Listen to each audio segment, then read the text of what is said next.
got, there she is. Here I am. You know me, I'm always challenged when it comes to technology. I shouldn't admit It's that, so right? good to see your face. Hi, Trey. How are you? So I'm did good. I How are just hear you? that you gave yourself a haircut? Yeah, somebody said they liked my quarantine haircut, and I was like, I did it myself. It looks I watched a awesome. YouTube video and learned how to do a fade. I feel like maybe I have a little side hustle now. I'll open a salon in the garage. Well, I'm going to be your first client, so can I come this afternoon? I don't do color, Pam. I only do. At this point, I can do anything. I tell you, when I went into my closet today, my uniform, I don't know if you can see it, I have on my uniform white blouse, which I wear all the time. And my white blouses were like, pick me, because I've been in gym clothes for what, 8 weeks now. It's ridiculous. Yeah. I like your flowers behind you. Is that out of your garden? No, I wish. I wish. Oh, that's really pretty. So for those of you that don't know Pam, this is Pam Paisley. She's a librarian everywhere. Pam, you know what? I actually met you on my very first day of work in Atlanta ever. I started at Stanley Beeman and Sears, and you were in the library my very, very first day. And I think we've kind of been friends since then. I think so. I don't remember how many years ago. I just remember the library at Stanley Beeman and Sears being in that little cave downstairs. It was in the basement. Don't you remember? It was in the basement. Yeah. I don't know how you guys ever made selections other than grabbing everything and going to where there was some natural light. But yes, we've grown since then. Yeah, so we have. Thank you for having me on. This is a lot of fun. I always enjoy talking about the libraries and the spaces, and I like learning. So I always learn from you and anybody that I come in contact with. So I appreciate the opportunity.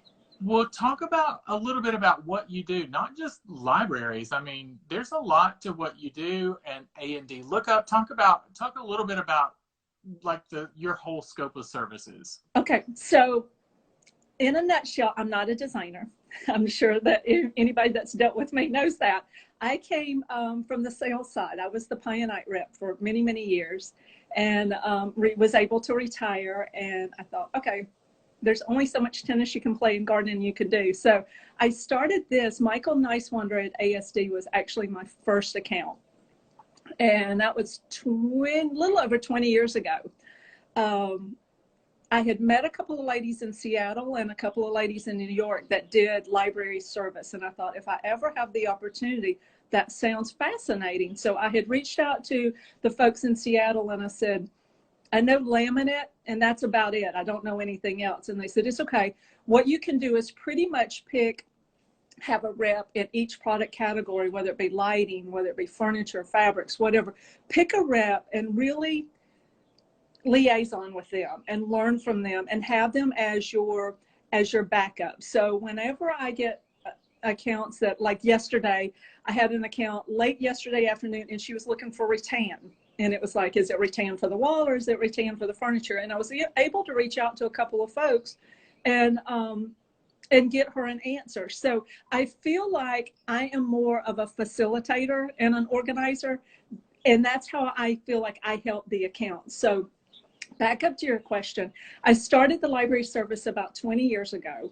And Michael's thing when I started at ASD is, we don't know that we're going to keep you, but we need you to move our library they just had a major office renovation. And he said, we need you to move the library from the small little closet over into the space in the hall. So I got that done. And he said, well, why don't you stay around for a month and we'll see how it goes. And that was 20 years ago. So I'm proud that they've been an account because they're very inspiring to me. I do their office here in Atlanta and I do their office in Tampa. So it's a lot of fun to be around them. Mm-hmm. But as far as the overall services, I have 20 accounts now in both Atlanta and Tampa, and there's no two accounts that are the same. I always say I go in, and I take a look at the firm and I make some suggestions, but more importantly, I like to listen. What's working, what's not working. Let's find out if it's not working, if it's actually feasible to do it, because anything can be done for a price. but if it's not your style to keep your projects at your desk and you want to throw them in the library and you're going to try to make it work at your desk, let's just be real, it's not going to work for you. So Right. I really listen and I make some suggestions on what I've seen at other firms, what works, what doesn't work. And then I just give them a smorgasbord really of services offered. And I'll recommend a time frame. Do you need me in the office 1 day a week? Do you need me once a month? So on, so forth. And they'll make a suggestion to say, we want this service. We don't think we want this service, but wow, when we have big clients in, if we're going with once a month, can you come in extra? So I'm very flexible in the way that I work. So it works out well. If you think about the different firms, like Stanley Beaman Sears or EYP now, they're really big into, if you look at their projects, they're big into ceilings. If you walk into one of their spaces and you look up, or a space, and you look up and you go, that's an EYP project. Look at the ceiling detail. So Yeah. every firm has something special that's their signature. If you think about AI3 and you think about the lateral wood that they do, that's a signature of their design. So I try to gear the library to what they like and just filter in some extra stuff that I think might be applicable to them. So as you can see, I absolutely love my job. I feel so blessed every day to be around such creative people, because you look at them and it blows my mind that they can pull a scheme together and have the finished product that just looks like you just want to live in the space, whether it's a workspace or a residential space, you just want to live in the space. So I feel really, really blessed. So, and if I'm rattling, you just tell me. So right now, I've enjoyed having, it pays to be a reclusive introvert sometimes, because I've been able to go through and really streamline the way I do my work. I work from a task list every day. Even now that we're off, I work from a task list. And I'm kind of honing in to make sure that the tasks that I put on my list are actually the tasks that the accounts need. Yeah. Right now, I'm not charging any of my accounts for library service. Really? Yeah, I took a vacation. I'm on furlough from one, and everyone else has stayed with me. And I said, let's keep the communication open. As rep emails come in, as rep phone calls come in, I'm going to answer them within the 24 hours that I normally do. I'm not going to charge you until you get back in the space. And whenever you do get back in the space, then we'll figure out how we can work on this backlog. But it's something that I can do. It helps me because I stay in contact with the reps. But it helps me also whenever I do get back in the space, there's not this lag of, well, hang on, while you weren't there, if I had been, well, I'm furloughed from HLG. So right now someone had to take over my calendar. So it's going to be a little confusing when we get back in. When the reps start calling for appointments, do they call me or do they call the person that's answering my email right now? Yeah. So I'm hoping that keeps it kind of streamlined by not charging them, so that it'll be an easier transition when we get on the back end. Well, let's shift gears a little bit. Let's talk about the future. Like when you do go back, when you do start, making appointments, because I would imagine that firms are going to be pretty hesitant to just have anybody come in the space. So, and I don't think people know this, but there's a whole community of practice around librarians in Atlanta. And so you have a networking group. So you're really well connected with even the libraries that you don't maintain and what everybody's doing. So why don't you talk a little bit about what the future of that library and design presentations, and how are people going to see products and things like that? What can we expect? Yeah, so I had my library networking group meeting this morning prior to this, and it's pretty much everyone that's a librarian is part of the group. We normally meet once a quarter. We'll go over to ADAC and have lunch at the Hungry Peach, and it's really a group of just best practices. What are you seeing? What are you not seeing? Where's a good CEU? How are you handling filing metals, or how are you handling tile and stone pickup? So we've kind of gotten away from that, obviously, with the shelter at home. And so now we're meeting every other week on Thursday morning on a Zoom call. And it's amazing how much information you can gather from these ladies. So what came out of the meeting today is pretty much lock stock, other than there's one firm, and I'll just let them tell their story, but because it's not one of mine. Everyone, when they come back, and we're looking at, spoiler alert, I don't know for sure, but what my accounts are telling me, June 1st is going to be open day for the designers to get back into the libraries or get back into the firms. It's not going to be everyone's coming back at the same day. It's pretty much going to be a split shift. Either you're going to work Monday and Wednesday, or Tuesday and Thursday, and then Friday be a floater day. What they're finding out now is while you need to collaborate, obviously, on the projects, you don't need to be in the office all the time. So there's going to be a lot more work from home, what we're doing now. As far as presentations, I think in-person CEUs are going to be a thing of the past, where you fly someone in for the CEU. The way that's going to be handled is pretty much a Zoom presentation with the lunch brought in, scheduled just like you would if you were in person. As far as presentations, breakfast, just a product present layout or whatever, reps are not going to be invited back until probably August to do like just general update and layout.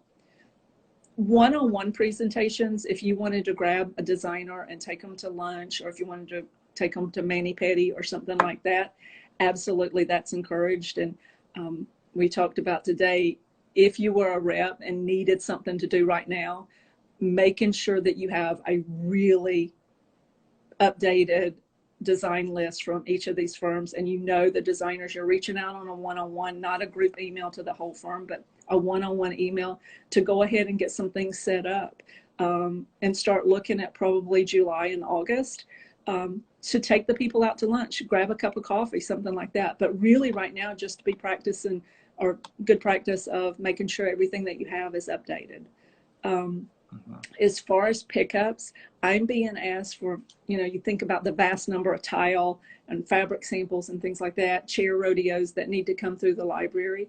What I'm being asked is, I'll be responsible for going down, meeting the rep, bringing them up, making sure that they get their stuff, and then out. So it's all trial and error. I was reading some things from Jamestown Property yesterday, and Michelle said it so articulate. She said, as a landlord, we're in this with our clients. We're in this with our tenants, and there's not going to be just this one answer that's going to encapsulate the whole process of opening up the economy again. It's going to be on a one-on-one basis. I have a few people now that have reached out, and they're offering a bulk buying situation for hand sanitizers, Clorox, anything like that, because you think about it, right now we're not buying on that scale. We're buying on a small scale, and we're still finding that it's out of stock in a lot of places. So when the offices open up, it's going to be their responsibility to keep everything clean, that and their cleaning people. So I know Ensor Tile right now is offering, basically they'll sell you a pallet of cleaning supplies because they're buying everything in bulk. So I don't like the word pivot. I think we've used it so much. I like swivel a little bit better. But it's really cool the way everybody's swiveling. Like Ensor Tile has nothing to do with cleaning product, but yet they're offering that as a service to get their name out in front, but as a service to get the economy open back up. So I think that part of it is really cool, the way we're all working together. Sorry, I'm just rattling, aren't I? No, you're going in the right direction. Okay, good. Otherwise, I would have stopped you. Okay, good. Yes, you know how I am. You know how I am. I know you. So what is DeKalb looking at? Like, what are you guys thinking about opening back up? Do you have a date yet, or? We do, actually. In a couple of weeks, we're going to start a phasing plan, just, pretty much like everybody else. Yeah. I think we're going to start working with about 25% of the people on a staggered schedule, somewhere around May 18th, I believe. Awesome. And then with the goal that we'll have a full rotational schedule sometime by mid-June. you know. That's And true. certainly now that we have a shelter in place for medically fragile people, you know, Yep. all of that stuff is having to be taken into account. And it's just, it's very much like what you said. It's not a one size fits all Yeah. solution. Like even from employee to employee, we're finding that, you know, it's all different. It's all Yep. different. So, It is. so we're really having to look at that, you know, and fortunately, we're really fortunate. We've got some really terrific process, you know, people. We have people that are Lean and Six Sigma certified that are looking at this, and they're very intentional with processes. So, Awesome. you know, I think our level of success is going to be really high. But like you said, it's going to be trial Yeah. and error, and trial and error with small groups to Yep. test and see how it goes, and then we'll go to the next step. You know, Yeah. but I have to say one thing that the cab has done really well for us personally is communicate. You know, Yeah. we That's get good. we get communication from leadership every week, and it's detailed, it's transparent, and you know, it's allowed us to really focus on our jobs and not worry about, The you bigger know, picture. oh, what Yeah. if, what if. Yeah. No, we all know what's going on. So it's, you know, and I shared That's with you, we've been really fortunate. We're doing really well. So, that's awesome. but I That's think awesome. that communication is part of it, you know.